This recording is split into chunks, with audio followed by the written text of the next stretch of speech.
Hey everyone, Chris Ulrich here, racing editor for Roadracing World.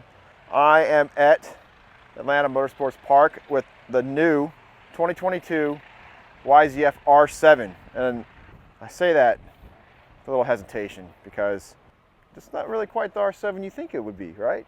This R7 is built to bridge that gap between the R3 and the R1.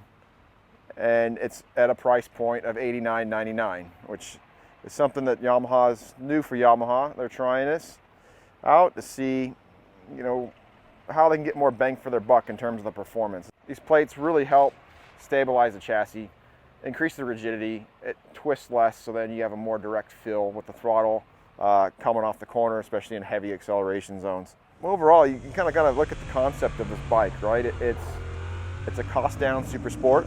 And most of those 1000cc or 600cc bikes are sitting, with the exception of the ZX6, they're sitting, all above $12,000, $13,000. So that's a pretty hefty price tag for a super sport. So we're trying something new with this thing. Way back in the day, 20 years ago, I actually rode one of the original R7s. It was Anthony Gobert's Superbike. I rode it at Willow Springs.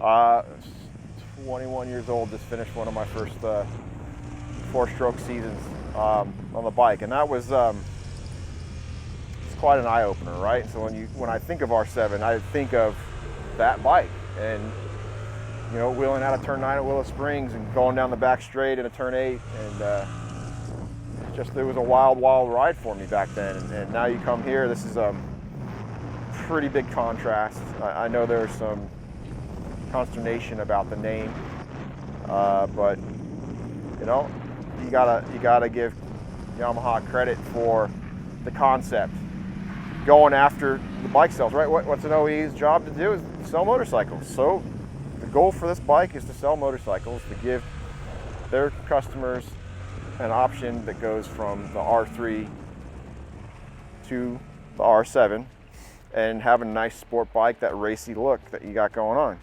So on the racetrack, it's definitely a middleweight twin. It's got a 689cc engine. It's pretty torquey in the grand scheme of things. Smooth power output, linear power.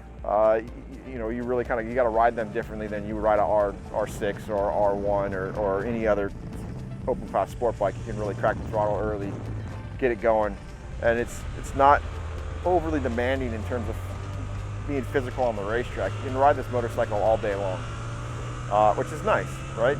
If you're especially, I kind of look at this as being the bike for that desk jockey guy that wants a little bit more performance than a 300 and, can't quite hang on to an R1 all day. So it's good balance, decent bike. You can catch all the details, read all about it in an upcoming print issue of Roadracing World. It'll be on sale soon. Thanks for reading.